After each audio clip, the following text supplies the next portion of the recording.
উপদেষ্টার পদত্যাগ দাবিতে। নানা অভিযোগ তার বিরুদ্ধে। এলাকাবাসীর নিজ এলাকায় এই ধরনের মিছিল, পদত্যাগ দাবি চাঞ্চল্যের সৃষ্টি করেছে। তার অনেক ক্ষতি হয়ে যাবে, যেটা তিনি কল্পনাও করতে পারছেন না। তো এই জিনিসগুলো সরকার স্বাভাবিক অবস্থায় নেই, তারা পলিটিক্স করা শুরু করে দিয়েছে এবং সকলের সঙ্গে তারা পলিটিক্স করছে। এখন সেই চিন্তিত জাতিসংঘ সবাই যে যার মতো করে চেষ্টা করছে দুই পক্ষকে, দুই দেশকে তাদের সঙ্গে কথাবার্তা বলে যাতে যুদ্ধ এড়ানো যায়। আসসালামু আলাইকুম। টাইটেল এবং থাম্বনেল দেখে হয়তোবা আপনারা অবাক হয়ে গেছেন, অনেকেই অবাক হয়ে গেছেন যে ইউনূস সরকার পদত্যাগ করছেন এবং তত্ত্বাবধায়ক সরকারের অধীনে নির্বাচন হচ্ছে। প্রিয় দর্শক শ্রোতা, এমনটাই হতে চলেছে। যদি আজকের এই সম্পূর্ণ প্রতিবেদনটা আপনারা দেখেন তাহলে একমাত্র বুঝতে পারবেন, এছাড়া বুঝতে পারবেন না। তাই আশা করব যে ভিডিওটা না টেনে শুরু থেকে শেষ পর্যন্ত দেখেন যে ইউনূস সরকার তিনি অতিলম্বে পদত্যাগ করবেন, কারণ তার বিরুদ্ধে ইতিমধ্যেই অনেকগুলো অভিযোগ কিন্তু আমরা দেখেছি। তো যাই হোক, চলেন কিছু ভিডিও ফুটেজ আপনাদের সাথে শেয়ার করি, তারপরে এই বিষয় নিয়ে আরো বিস্তারিত আলোচনা করব। বিএনপির যে আশা ছিল, ভরসা ছিল, আস্থা ছিল, বিশ্বাস ছিল, প্রেম ছিল, ভালোবাসা ছিল, সবকিছু বুমেরাং হয়ে গেছে। বিএনপি প্রথম দিকে মনে করেছিল যে এই সরকারকে ভয় দেখালে সরকার ভয় পাবে। এখন তারা দেখছে যে সরকার তো ভয় পাচ্ছে না, উল্টো এমন কিছু ঘটনা অতি সাম্প্রতিক সময় ঘটেছে যাতে বিএনপির মনে আতঙ্ক তৈরি হয়ে গেছে, ভয় তৈরি হয়ে গেছে। বিএনপি মনে করছে, বা বিএনপির বেশিরভাগ লোকজন মনে করছে যে সারা বাংলাদেশে যে অরাজকতা, পুলিশের মধ্যে চেইন অফ কমান্ড এর যে দুর্বলতা, বিএনপির লোকদেরকে অবাধে যাকে বলা হয় চাঁদাবাজি করতে দেয়া প্রশাসনের পক্ষ থেকে, এটি সরকারের একটি কৌশল। দ্বিতীয়ত, জেলখানা থেকে সেই আগস্ট মাসের 5 তারিখের পরেই যেভাবে পাইকারি হারে সকল অপরাধীদেরকে, এর মধ্যে বিএনপির অপরাধীও আছে, যেভাবে ছেড়ে দিয়ে বিএনপিকে কলুষিত করা হয়েছে, সমাজকে উত্তাল করে দেয়া হয়েছে এবং যার পুরো রাজনৈতিক দায় দায়িত্ব বিএনপির উপরে এসে পৌঁছে গেছে, এবং এই কাজটি খুব ম্যাটিকুলাসলি করা হয়েছে। এখন নারায়ণগঞ্জের এক যুব নেতাকে জেলখানা থেকে ছাড়া হয়েছে এবং তিনি যেভাবে মহড়া দিচ্ছেন তাকে নিয়ন্ত্রণ করা বিএনপির কারো পক্ষে সম্ভব নয়, কিন্তু বদনাম হয়ে যাচ্ছে যে সাবেক ছাত্রদল নেতা অমুক অমুক এই কাজগুলো করছে। তো এভাবে আসলে প্রতিটি পদে পদে বিএনপি লাঞ্ছিত, অপমানিত হচ্ছে এবং জটিলতার মধ্যে পড়ছে। নাম্বার 1। নাম্বার 2 হলো বিএনপির মধ্যে স্পষ্টতই ডিভাইড অ্যান্ড পলিসি সেই শেখ হাসিনার জমানাতে যেভাবে হতো একইভাবে এজেন্সির লোক ঢুকে গেছে, বিভিন্ন গোয়েন্দা সংস্থার লোক ঢুকে গেছে। ঢুকে গিয়ে এখানে নবীন এবং প্রবীণের দ্বন্দ্ব, বগুড়া ভার্সেস অন্য এলাকার দ্বন্দ্ব, বরিশাল ভার্সেস ফেনীর দ্বন্দ্ব, এরকম নানা রকম যে দ্বন্দ্ব এবং সংঘাত, এগুলো শুরু হয়ে গেছে। তারপর নির্বাচন কেন্দ্রিক যে প্রতিযোগিতা, সেই প্রতিযোগিতার বাইরে এখন ব্যাংক দখল, বিমা দখল, এগুলো নিয়ে গ্রুপিং হচ্ছে। এরপর সংস্কারবাদী গ্রুপ এবং যারা সংস্কার চায়নি 1/11-এর সময়, সেই গ্রুপ এখন মুখোমুখি অবস্থানে পৌঁছে গেছে। হাওয়া ভবন কেন্দ্র করে যারা অনেক টাকা পয়সা রোজগার করেছেন এবং বেগম খালেদা জিয়ার অফিসকে কেন্দ্র করে বা তার স্নেহ ভালোবাসা নিয়ে যারা প্রচুর টাকা পয়সার উপার্জন করেছে এবং আওয়ামী লীগের সাথে সমঝোতা করে দেশে এবং দেশের বাইরে সম্পদের পাহাড় গড়ে তুলেছে এবং বিএনপির বিপদের সময় যারা এক পয়সাও টাকা দেয়নি, তারা এই সময়টিতে এসে সরকারের বা প্রশাসনের মদদে পুরো ব্যবসায়িক জগৎ, শেয়ার মার্কেট, আন্ডারওয়ার্ল্ড থেকে শুরু করে সব কিছু তাদের দখলে, দায় দায়িত্বকার বিএনপির। কিন্তু বিএনপির সাথে কিন্তু এদের গত 15 বছর বা 10 বছর কোনো রকম সম্পর্ক ছিল না। এরপরে বিএনপির মধ্যে ভাইয়া গ্রুপ আর বেগম জিয়া গ্রুপ, অর্থাৎ বেগম খালেদা জিয়া এবং জনাব তারেক রহমান, ওনাদের যে সমর্থক যারা আছেন, এদের মধ্যে বিভেদ এবং বিসংবাদ এই আগস্ট মাসের 5 তারিখের আগে প্রকাশ্যে ছিল না। এই সময়টিতে বাংলাদেশে আনাচে কানাচে সিনিয়র জুনিয়র একটা দ্বন্দ্ব এবং সংঘাত তৈরি হয়ে গেছে এবং সেখানে যেভাবে এজেন্সিগুলো এর সাথে জড়িত, এর সঙ্গে আরও অনেক যাকে বলা হয় জড়িত, ফলে গিয়ে বিএনপির জন্য রাজনীতি এখন একটা রীতিমতো ভয়ঙ্কর হয়ে পড়েছে। তো এই অবস্থাতে নির্বাচন, অতি সত্ত্বর নির্বাচন দেওয়া, নির্বাচনে জয়লাভ করা এবং ক্ষমতায় যাওয়া ছাড়া বিএনপির হাতে কোনো বিকল্প নেই। দিন যত যাবে বিএনপির জন্য এই সমস্যাগুলো বাড়বে এবং আরও একটি বিএনপি ভয় পাচ্ছে যে আরও একটি 1/11-এর মতো পরিস্থিতি তাদেরকে মোকাবেলা করতে হবে। তো যার জন্য তারা এই ডিসেম্বর মাসের মধ্যে একটা নির্বাচন আদায় করার জন্য সর্বত কূটনৈতিক তৎপরতা চালিয়ে আসছিল এবং তাদের পক্ষ থেকে, অর্থাৎ দলের পক্ষ থেকে সর্বোচ্চ সহযোগিতার হাত বাড়িয়ে দলের শীর্ষ নেতারা একাধিকবার ডক্টর মোহাম্মদ ইউনূস সাহেবের সঙ্গে দেখা করেছেন। কিন্তু ফাইনালি যে রেজাল্ট দেখা যাচ্ছে তাতে মনে হচ্ছে যে যেই লাউ সেই কদু, অর্থাৎ কথা হচ্ছে, আলাপ আলোচনা হচ্ছে, যাওয়া হচ্ছে, আনাকুম জানাকুম, কিন্তু কথা হলো 9 ডিসেম্বর 9 জুন।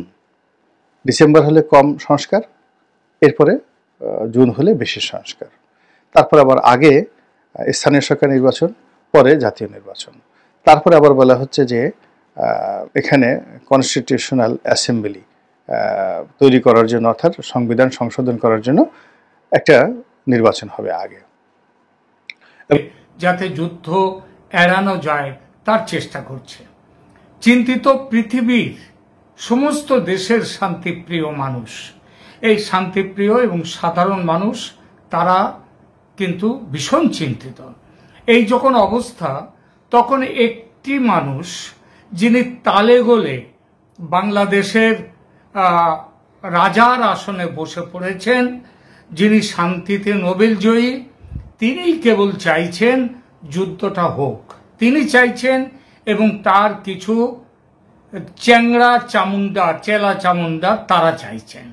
কোথায় তিনি শান্তির স্লোগান দেবেন এই বলে যুদ্ধ নয় শান্তি চাই, তা নয়, তিনি নিজেই তার দেশের সেনাবাহিনীকে বলছেন যুদ্ধের জন্য তৈরি থাকতে। গতকাল 30 এপ্রিল সকালে ঢাকায় বাংলাদেশ বিমান বাহিনীর বার্ষিক মহড়ার অনুষ্ঠানে উপস্থিত ছিলেন মোহাম্মদ ইউনূস, বাংলাদেশের অন্তর্বর্তী সরকারের প্রধান উপদেষ্টা। সেখানেই তার ভাষণে তিনি বলেন, ভারত পাক যুদ্ধের আবহে আমাদেরও উচিত নিজেদের প্রস্তুত রাখা।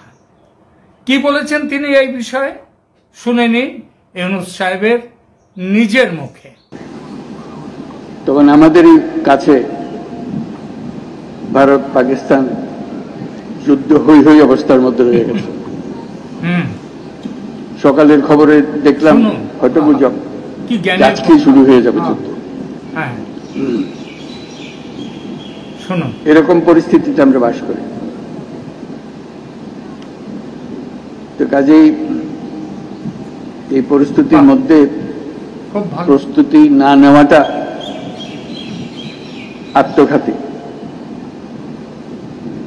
এবং প্রস্তুতি নিতে হলে আধা আধি প্রস্তুতির কোনো জায়গা নেই। কি চমৎকার! এটা এমন এক পরিস্থিতি, এই না হলে জয়ই তার একমাত্র অপশন। এই না হলে শান্তিতে নোবেল জয়, পরাজয় এখানে কোনো অপশন হতে পারে না।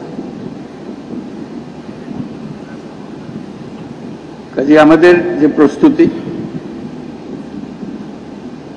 সেই প্রস্তুতি কত উচ্চ পর্যায়ে আমরা নিতে পারি। বলা বাহুল্য, বাংলাদেশের প্রধান উপদেষ্টা এই যুদ্ধ প্রস্তুতি দেশে বিদেশে অনেকের নজর কেড়েছে।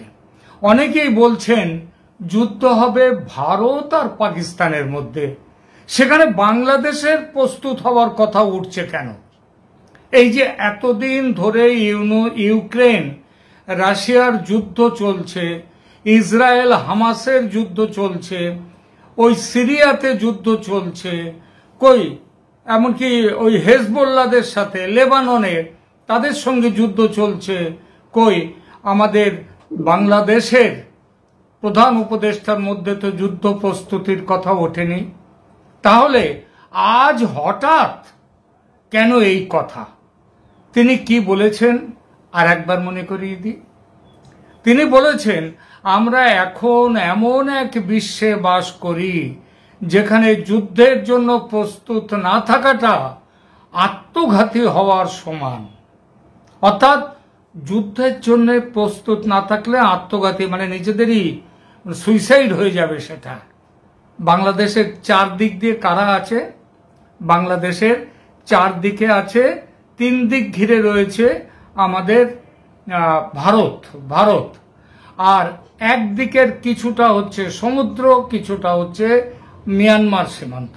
এই তো এই ব্যাপার। তাহলে যুদ্ধটা তিনি কার সাথে করতে চাইছেন? মিয়ানমার তো এখানে কোনো অংশ নয় ভারত পাকিস্তানের যুদ্ধে। তাহলে তিনি যুদ্ধটা কার সাথে করতে চাইছেন এবং তিনি কি বলেছেন? যেটা না হলে সুইসাইডাল হবে, আত্মঘাতী হবে, অর্থাৎ যুদ্ধের চেষ্টা। অবভিয়াসলি তাহলে প্রশ্ন আসে যে ভারতের সঙ্গে যুদ্ধের চেষ্টা কি? আসছি আমরা, সে কথায় আসছি। তিনি বলছেন যে তাদের প্রস্তুতি রাখতে হবে। কতটা প্রস্তুতি সেটাও বলেছেন। মানে অনেক সময় প্রস্তুতি হয় কি যে দু দলের মধ্যে লড়াইয়ের মধ্যে যদি এদিক ওদিক একটা দিক ঢিল কিংবা বোমাটোমা এসে পড়ে, তখন বাঁচানোর জন্য তাদের একটা নিজেদের প্রস্তুতি থাকে, সেটা সামান্য প্রস্তুতি বলে। কিন্তু ইনি কি বলছেন? ইউনূস সাহেব বলছেন অর্ধেক প্রস্তুতি বলে কোনো বিষয় থাকতে পারে না, তাই আমাদের পুরো মাত্রায় প্রস্তুত থাকতে হবে। এখন কথাটা হচ্ছে এই হঠাৎ প্রস্তুতি, হঠাৎ এই যে প্রস্তুতি অত্যন্ত দরকার, এমনটা কেন মনে হলো ইউনূসের? তার দেশ তো ভারতও নয়, তিনি আবার পাকিস্তানও নন। পাকিস্তানের সাথে তো তারা যুদ্ধ করে, মুক্তিযুদ্ধ করে তো তাদের স্বাধীন হতে হয়েছে, তার দেশ। তাহলে তার তৈরি থাকার কথাটা এই ভিডিও সম্পর্কে মতামত কমেন্ট সেকশনে লিখবেন। দর্শক শ্রোতা, আমাদের কয়েকজন উপদেষ্টা আছে, তার মধ্যে আসিফ মাহমুদ তার নিজ গ্রামে তার পদত্যাগের দাবিতে মিছিল করা হচ্ছে এবং আজকে আমরা দেখলাম জিএম কাদের তাকে দৌড়ানি দেওয়া হয়েছে, সেই লেভেলের দৌড়ানি দেওয়া হয়েছে এবং সে দৌড়ানি খেয়ে কিন্তু পালিয়ে গেছে। তো যাই হোক, সেই বিষয় নিয়ে হয়তো আমরা সামনে পরবর্তী ভিডিওতে কথা বলবো। এদিকে ডক্টর মোহাম্মদ ইউনূস তিনি কিন্তু গতকালকে একটা ভাষণ দিয়েছেন এবং সেই ভাষণে তার মানে একটা যুদ্ধের কথা বলেছেন। আমরা দেখতেছি যে আমাদের পার্শ্ববর্তী 2 দেশ ভারত এবং পাকিস্তান তারা কিন্তু লাগা ভাবে একটা অবস্থাতে পরিস্থিতি রয়েছে।